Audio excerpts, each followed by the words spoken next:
Habit ko to retain and give it pay in the name of Jesus Christ. Lord, di ang ubos na anak. Dini oras sa karong Ginoo. Bisan pa sa kinabuhi sa imong anak. Bisan pa sa kinabuhi sa imong bata.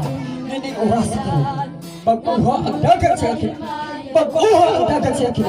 Bisan pa sa una-una. Sa full release power right now.